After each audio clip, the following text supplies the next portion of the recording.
Mesdames, Mesdemoiselles, Messieurs, bonsoir à toutes et à tous, j'espère que vous vous portez bien. Honnêtement, on a plein de choses à dire, il s'est passé plein de choses, donc on va faire comme d'habitude, je vous le rappelle, ce format que j'appelle le BRK simplement. Le but, c'est de retracer le week-end des constructeurs, un par un. On va commencer par ceux qui ont terminé dernier lors de cette course principale pour remonter jusqu'au vainqueur. Comme d'habitude, c'est Ducati, j'espère que ça va changer cette année. Et nous allons parler de différents pilotes, des différentes machines et de la masterclass stratégique, par exemple, de Marc Marquez tout au long de ce week-end et de cette course en Thaïlande. Donc voilà, vous l'avez vu comme d'habitude, on ne change pas une équipe. Je ne sais pas si elle gagne, mais une équipe, on ne change pas l'équipe. Le costume, je vous prie d'enfiler vos plus beaux chaussons pour commencer cette petite saison 2025. Et on va commencer par le premier constructeur. C'est pas forcément représentatif du résultat, mais c'est comme ça. Allez, c'est parti pour cette saison 2025.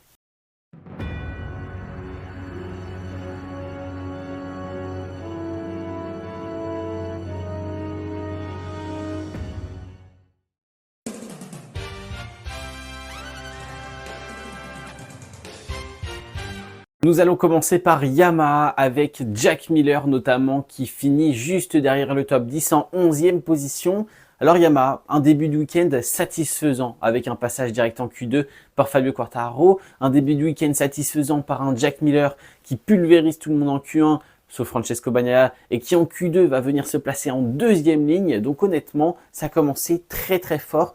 Un peu plus de difficultés derrière pour Oliveira et Alex Rins. On va pas plus en parler que ça, vu que ça a été compliqué avec les pneumatiques pendant la course principale et avec le rythme en général avec la Yamaha sur ce premier week-end de l'année. Mais de l'autre côté, on a un Jack Miller qui est en course sprint et nous montre de très belles choses, un très gros rythme en début de course.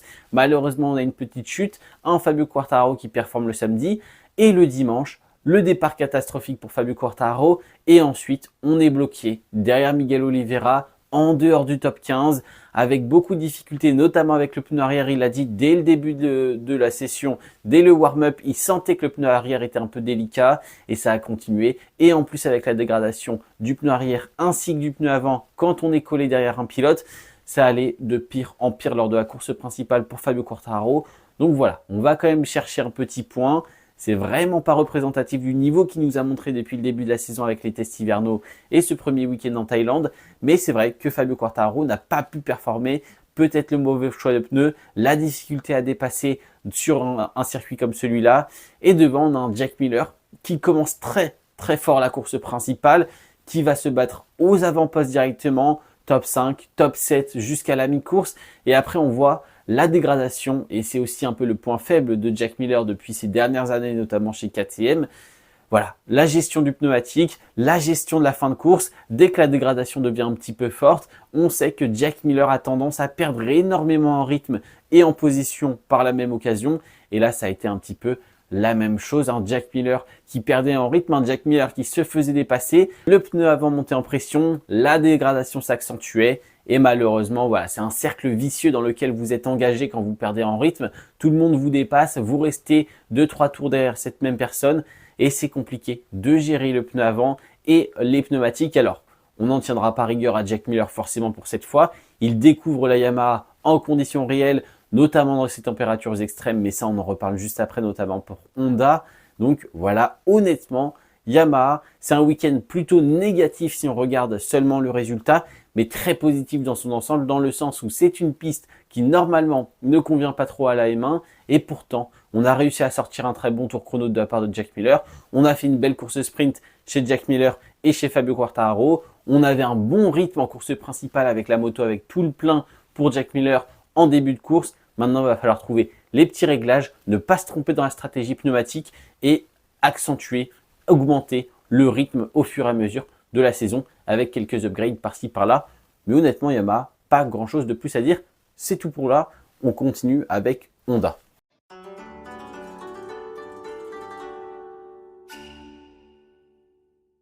Du côté de chez Honda, nous allons commencer par du positif et encore du positif. Alors que l'année dernière, on a dû attendre le Japon, la tournée asiatique pour commencer à parler en bien de Honda, notamment grâce à un Johann Zarco exceptionnel qui performait et qui arrivait à tirer le maximum du potentiel de la Honda. Cette année, ça commence très bien. Alors oui, on a un Somkhat Chantra, premier pilote thaïlandais à participer à une course de MotoGP. En plus, sur le Grand Prix à domicile, Grand Prix qui plus est, le Grand Prix d'ouverture. Donc ça, la belle histoire. Un Somkhat Chantra qui se débrouille honnêtement pas si mal à la bataille avec des Fabio Quartararo et des Maverick Viñales. Voilà, pour une première course, c'est honnêtement pas mal, même si on sait que les deux autres pilotes ont eu des problèmes. Mais Somkhat Chantra n'est pas non plus à l'ouest. Donc ça, premier point positif pour le rookie, même si c'est vrai qu'on voit que marquer des points, ça va être déjà compliqué cette saison. Mais on va attendre du progrès et pourquoi pas, honnêtement, j'ai pas été déçu et c'est pas honteux ce que nous a proposé le rookie thaïlandais sur cette première édition de 2025.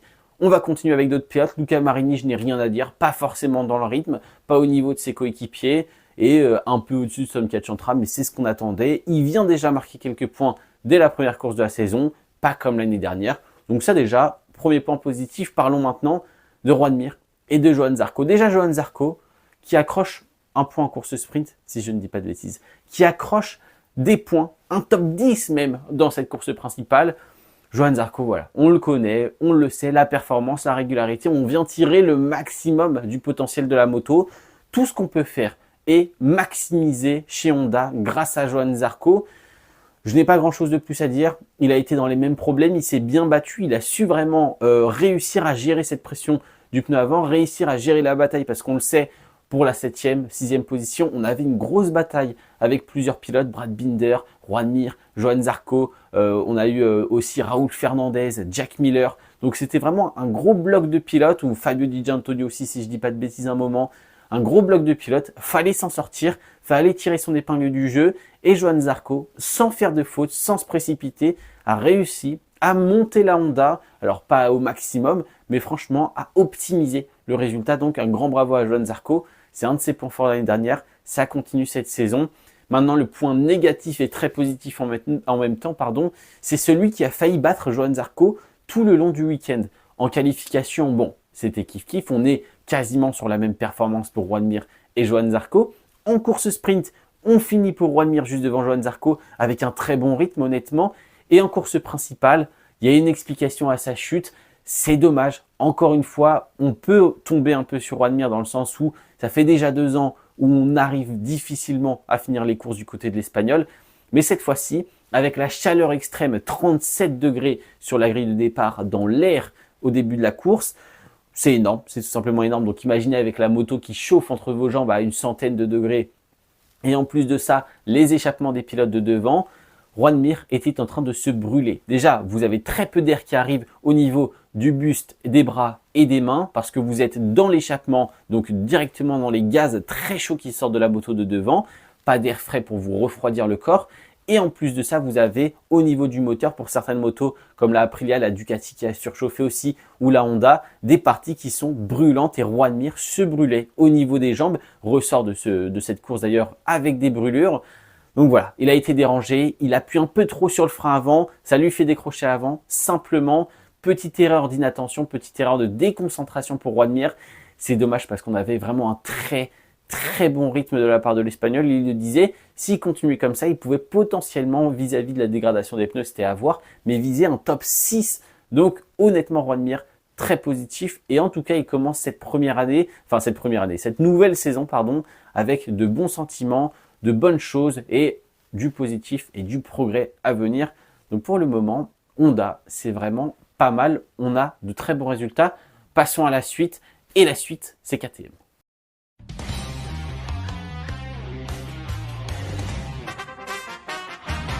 Du côté de chez KTM, j'ai envie de m'étendre sur le sujet, mais je pense qu'on va rester bref. C'est difficile, c'est très difficile. Chez Tech 3, commençons par Tech 3. Maverick Viñales et Enea Bastianini, beaucoup de difficultés à aller chercher des résultats avec cette moto, beaucoup de difficultés à l'appréhender, à changer le style de pilotage pour s'adapter et ne plus se battre avec cette KTM RC16. Voilà, donc le début du week-end est vraiment difficile. On a un Maverick Viñales qui a des points négatifs, beaucoup de points négatifs sur certains aspects du pilotage. Enea Bastianini, c'est sur d'autres. Les deux pilotes n'arrivent pas à performer. La qualif et la sprint sont pas si mal pour Viñales. Bastianini est en grosse difficulté jusqu'au dimanche. Et alors là, c'est vrai que le dimanche, on a quand même, du côté de chez Bastianini, parce que Vignales est catastrophique, on a quand même une bonne performance en général. Il l'a dit, c'est simple, au début de la course, il voulait forcer, il voulait directement aller chercher des positions, faire des dépassements, utiliser un peu la KTM comme la Ducati, pousser l'avant, utiliser énormément de grippe en sortie de virage. Malheureusement, ce n'est pas possible. La KTM, c'est très différent, c'est un style de pilotage à part entière.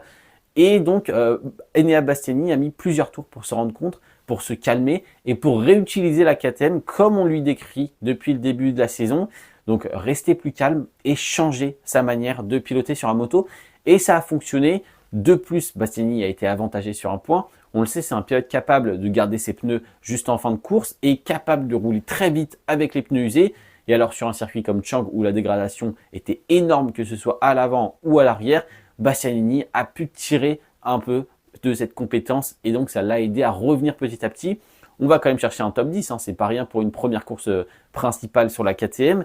Et de l'autre côté, on a Brad Binder en difficulté depuis le début du week-end, depuis le début de la saison.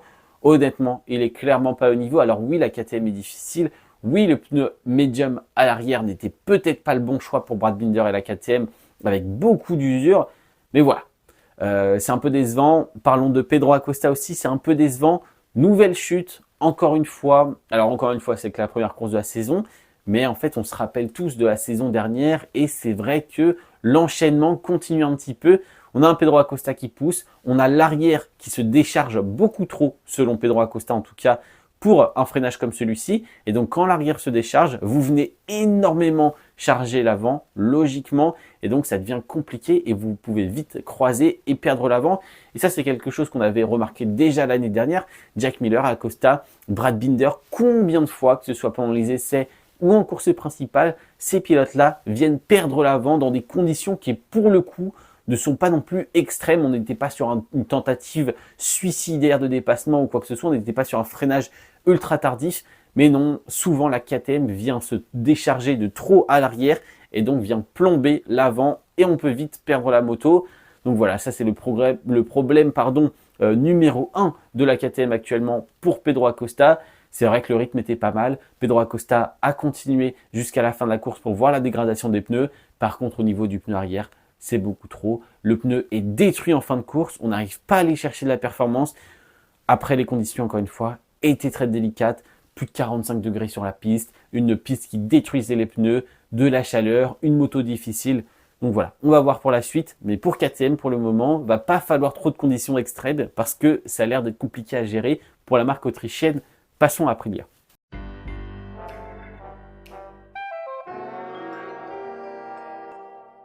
La saison d'Aprilia commençait pourtant très mal, avec en première nouvelle un Jorge Martin qui se blesse, un Jorge Martin champion du monde en titre, un Jorge Martin nouveau numéro 1 du constructeur italien. Donc Aprilia commence sans son meilleur pilote normalement sur le papier. Blessure lors de la première journée des tests à Sepang, blessure ensuite lors d'un entraînement personnel et donc on va rater pour Jorge Martin les 2 premières courses de la saison pour sûr. La 3e ça va être compliqué et en plus de ça après va falloir compter le temps d'adaptation, la découverte, l'appréhension de la moto et ensuite le travail et le développement avec l'équipe en général. Donc pour Jorge Martin, avant la mi-saison ça me paraît compliqué même si c'est vrai qu'on a des pilotes chez Aprilia qui font un travail actuellement exceptionnel. Je ne parle pas forcément de Raúl Fernandez qui pour le coup, vraiment il est sur la sellette. Pour moi déjà l'année dernière c'était compliqué, il était sur la sellette. Ok, il n'y avait peut-être pas forcément de pilote pour le remplacer. Mais cette année, Raúl Fernandez, au vu des performances du nouveau Marco Bezzecchi, au vu des performances du nouveau et rookie Ayogura, Fernandez, c'est compliqué. Au vu des performances, que ce soit en qualif, en sprint ou en course principale, on devrait avoir un pilote qui pourtant, non pas domine, écrase ses coéquipiers, mais qui est devant ses coéquipiers, qui au moins pour les premières courses montre l'exemple. Et bien là, à chaque fois, il se retrouve derrière. Donc attention Fernandez, on va voir pour la suite. Mais pour un pilote qui non performe depuis plusieurs années maintenant en MotoGP, je le trouve encore bien chanceux d'avoir un guidon dans cette catégorie. Dites-moi ce que vous en pensez de votre côté. Mais pour le coup, on va parler de ceux qui m'ont régalé. Marco Bezzecchi, très bon développement, très bon début de saison. Les retours de côté de chez Bezzecchi et Aprilia sont positifs vis-à-vis du pilote et du pilotage et des performances. Donc, mis à part ça, le départ raté en course sprint, oui. La course sprint difficile, oui. Un départ pas facile non plus en course principale. Il faut aller remonter, il faut aller faire des dépassements. Le rythme est plutôt bon, notamment en fin de course. On vient finir sur un très beau résultat pour commencer la saison pour Bezzecchi. On en attend un peu plus, notamment sur un circuit comme l'Argentine où il avait été très performant et où il avait décroché sa première victoire. Mais Marco Bezzecchi, pour le moment, c'est très bien. Et on a, j'ai l'impression, un nouveau Bezzecchi après cette saison avec la GP23 horrible. De l'autre côté du box, le rookie Ai Ogura, mais alors là, merci, bravo, exceptionnel. On est sur de meilleures performances sur le premier week-end que Pedro Acosta. La hype, je vous l'ai dit, est beaucoup moins forte. Le pilote est beaucoup moins connu, dû à ses moins bonnes performances, entre guillemets, en catégorie inférieure. Mais alors là, ce premier week-end est plus que convaincant. Alors attention, bien sûr, c'est un premier week-end, mais il va falloir voir au fur et à mesure de la saison. Ne lui mettons pas trop de pression, n'en attendons pas trop d'Ai Ogura. Mais là, avec un début comme ça, c'est vrai que les caméras se tournent plutôt vers lui, vers Aprilia grâce à ça. Et honnêtement, c'est parfait. La gestion des pneumatiques, le choix stratégique. On a bien sûr la qualification. Sur un tour, c'est vraiment bien. On a la course sprint, la vitesse, le fait de piloter derrière les autres pilotes, la pression des pneumatiques. Ai Ogura a su tout gérer. Il l'a dit de toute manière. Les tours derrière Francesco Bagnaia en course sprint lui ont plus appris que tout ce qu'il a pu faire pendant les essais hivernaux. Forcément, on voit encore quelques phases du pilotage à appréhender, à améliorer pour Ai Ogura. Mais cette première course est très positive. J'en attends beaucoup. Je suis vraiment hypé maintenant par le japonais en MotoGP. Même si j'avais déjà ce petit pressentiment qu'il allait être meilleur que Ferminal de Guerre. Je voulais juste voir si la moto allait pouvoir le suivre. Mais en tout cas, pour l'instant, pour Ogura, ça se passe très, très bien. Donc, j'attends juste de voir la suite. Profitons de ce rookie en MotoGP qui nous met des étoiles dans les yeux, honnêtement, et qui nous propose un sacré spectacle. Passons à Ducati.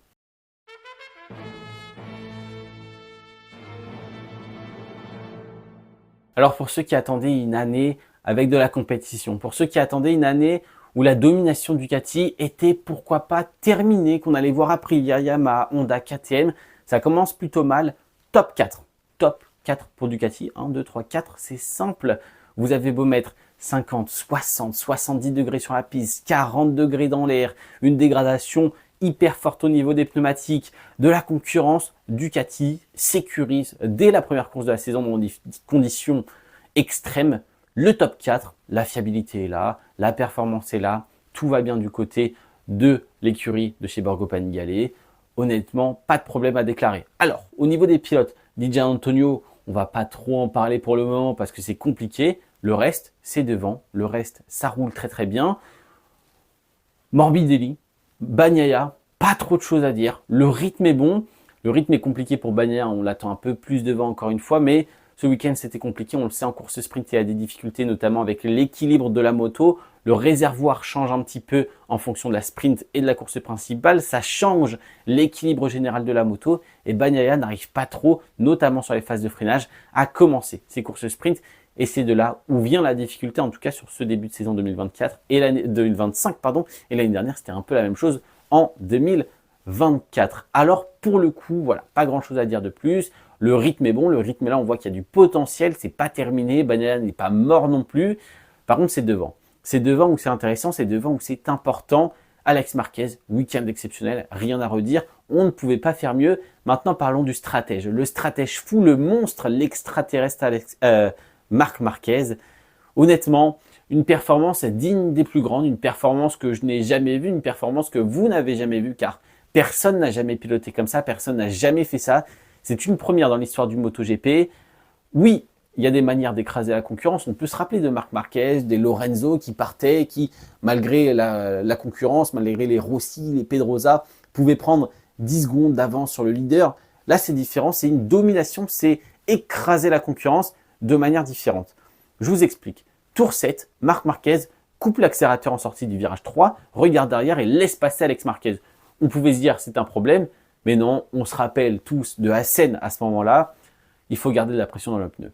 La pression dans le pneu, c'est réglementé. On ne peut pas être en dessous d'une certaine pression pendant la moitié de la course. Sinon, on est pénalisé, les 3 secondes de pénalité que vous connaissez, qui ont été appliquées moult fois l'année dernière.